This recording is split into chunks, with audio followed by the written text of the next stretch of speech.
अध्याय दस्तावेजीकरण पॉलिसी चरण 2 के इस अगले वीडियो में हम स्पेशल पॉलिसी प्रावधान और एंडोर्समेंट के दूसरे भाग अर्थात समनुदेशन के बारे में सीखेंगे।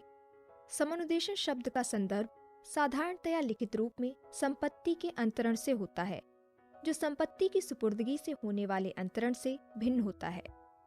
समनुदेशन होने पर नामांकन रद्द हो जाता है, सिवाय उस मामले के जब समनुदेशन एक पॉलिसी ऋण के लिए बीमा कंपनी को किया गया होता है। जीवन बीमा पॉलिसी के समनुदेशन का मतलब पॉलिसी संपत्ति के रूप में अधिकार, स्वामित्व और हित का एक व्यक्ति से दूसरे व्यक्ति को अंतरण करना है। जो व्यक्ति अधिकारों का अंतरण करता है उसे समनुदेशक कहा जाता है और जिस व्यक्ति को संपत्ति अंतरण की जाती है उसे समनुदेशिती कहते हैं। महत्वपूर्ण प्रावधान में से एक का कहना है कि समनुदेशिती एक ऐसा दावा प्राप्त करने का पात्र नहीं होगा जिसे किसी कारण से बीमा किए जाने से इनकार कर दिया जाता है। समनुदेशन के लिए पार्टियों को अनुबंध करने के लिए सक्षम होना आवश्यक है और वे कानूनी अयोग्यताओं के अधीन नहीं होने चाहिए। समनुदेशन के दो प्रकार होते हैं। सशर्त समनुदेशन में यह प्रावधान रहता है कि बीमित व्यक्ति के परिपक्वता की तिथि तक जीवित रहने पर या समनुदेशिती की मौत होने पर पॉलिसी उसके पास वापस चली जाएगी। पूर्ण समनुदेशन में यह प्रावधान है कि पॉलिसी में समनुदेशक के सभी अधिकार, स्वामित्व और हित किसी भी स्थिति में समनुदेशक या उसकी संपत्ति में वापस हुए के बिना समनुदेशिती को अंतरित कर दिए जाते हैं। इस प्रकार पॉलिसी पूरी तरह से समनुदेशिती के पास रहती है। समनुदेशिती समनुदेशक की सहमति के बिना अपने मनपसंद तरीके से पॉलिसी के साथ व्यवहार कर सकता है। आइए अब हम उन शर्तों को देखें जो एक वैध समनुदेशन के लिए आवश्यक हैं। समनुदेशक के पास सौंपी जा रही पॉलिसी के लिए पूर्ण अधिकार और स्वामित्व या समनुदेशन योग्य हित होना चाहिए। दूसरे, यह आवश्यक है कि समनुदेशन मूल्यवान प्रतिफल द्वारा समर्थित होना चाहिए जिसमें प्रेम और स्नेह शामिल हो सकता है। तीसरा, यह अनिवार्य है कि समनुदेशन किसी भी लागू कानून के खिलाफ नहीं होना चाहिए। उदाहरण के लिए, किसी दूसरे देश में रहने वाले विदेशी नागरिक को पॉलिसी का समनुदेशन विनिमय नियंत्रण विनियमों का उल्लंघन हो सकता है।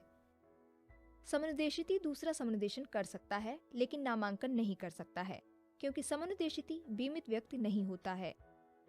2014 के अध्यादेश में कुछ महत्वपूर्ण परिवर्तन किए गए हैं और यह स्पष्ट रूप से उस प्रक्रिया के बारे में बताता है जिसके तहत कोई समनुदेशन मान्य होगा। यह कहता है कि एक बीमा की पॉलिसी का पूरी तरह या आंशिक रूप से प्रतिफल के साथ या इसके बिना हस्तांतरण या समनुदेशन केवल पॉलिसी पर एक पृष्ठांकन द्वारा या एक अलग उपकरण द्वारा किया जा सकता है, जिस पर दोनों ही मामलों में हस्तांतरणकर्ता या समनुदेशक या उसके विधिवत प्राधिकृत एजेंट का हस्ताक्षर होगा और कम से कम एक गवाह द्वारा अभिप्रमाणित होगा, जो विशेष रूप से हस्तांतरण या समनुदेशन के तथ्य और उसके कारणों को निर्धारित करेगा। समनुदेशिती की पूर्ववर्ती और जिन शर्तों पर समनुदेशन किया गया है। आइए अब हम नामांकन और समनुदेशन के बीच के अंतर के बारे में पढ़ते हैं। नामांकन मृत्यु दावा प्राप्त करने के लिए किसी व्यक्ति की नियुक्ति की प्रक्रिया है। समनुदेशन बीमा पॉलिसी के स्वामित्व का अंतरण किसी अन्य व्यक्ति या संस्था को करने की प्रक्रिया है। नामांकन प्रस्ताव के समय या पॉलिसी प्रारंभ होने के बाद किया जा सकता है। समनुदेशन केवल पॉलिसी प्रारंभ होने के बाद ही किया जा सकता है। नामांकन केवल बीमित व्यक्ति द्वारा उसके अपने जीवन की पॉलिसी पर किया जा सकता है। समनुदेशन पॉलिसी के मालिक द्वारा या तो बीमित व्यक्ति द्वारा अगर वह पॉलिसी धारक है या समनुदेशिती द्वारा किया जा सकता है। नामांकन केवल वहां लागू होता है जहां बीमा अधिनियम 1938 लागू होता है। समनुदेशन संपत्ति के हस्तांतरण से संबंधित संबद्ध देश के कानून के अनुसार दुनिया भर में लागू होता है। पॉलिसी धारक पॉलिसी पर स्वामित्व और नियंत्रण बनाए रखता है और नामिती के पास पॉलिसी के तहत मुकदमा करने का कोई अधिकार नहीं होता है। पॉलिसी धारक पॉलिसी के तहत अधिकार, स्वामित्व और हित खो देता है जब तक कि पुनर्समनुदेशन नहीं किया जाता है और समनुदेशिती के पास पॉलिसी के तहत मुकदमा करने का अधिकार रहता है।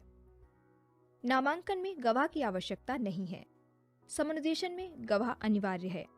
नामिती का पॉलिसी पर कोई अधिकार नहीं है। समनुदेशिती को पॉलिसी पर पूरा अधिकार होता है और यहाँ तक कि पॉलिसी के तहत मुकदमा भी कर सकता है। नामांकन पॉलिसी की अवधि के दौरान किसी भी समय रद्द या निरस्त किया जा सकता है। समनुदेशन एक बार हो जाने के बाद इसे रद्द नहीं किया जा सकता है, लेकिन पुनर्समनुदेशन किया जा सकता है। अगर नामिती नाबालिग है तो किसी नियुक्त व्यक्ति की नियुक्ति की जानी चाहिए। अगर समनुदेशिती एक नाबालिग है तो एक अभिभावक नियुक्त किया जाना चाहिए। नामिती की मृत्यु के मामले में पॉलिसी के अधिकार पॉलिसी धारक या उसके कानूनी वारिसों के पास वापस चले जाते हैं। सशर्त समनुदेशिती की मृत्यु के मामले में पॉलिसी पर अधिकार समनुदेशन की शर्तों के अनुसार बीमित व्यक्ति के पास वापस चले जाते हैं। पूर्ण समनुदेशिती की मृत्यु के मामले में उसके कानूनी वारिस पॉलिसी के हकदार होते हैं। अगर मृत्यु दावे के निपटान से पहले नामिती की मौत हो जाती है तो मृत्यु दावा बीमित व्यक्ति के कानूनी वारिसों को देय होगा। अगर निपटान से पहले समनुदेशिती की मौत हो जाती है तो पॉलिसी की राशि समनुदेशिती के कानूनी वारिसों को देय होती है। लेनदार उस बीमा पॉलिसी की कुर्की कर सकते हैं जिस पर कोई नामांकन है। लेनदार पॉलिसी की कुर्की नहीं करा सकते हैं जब तक कि समनुदेशन को लेनदारों को धोखा देने के इरादे से किया गया नहीं दिखाया जाता है। धन्यवाद।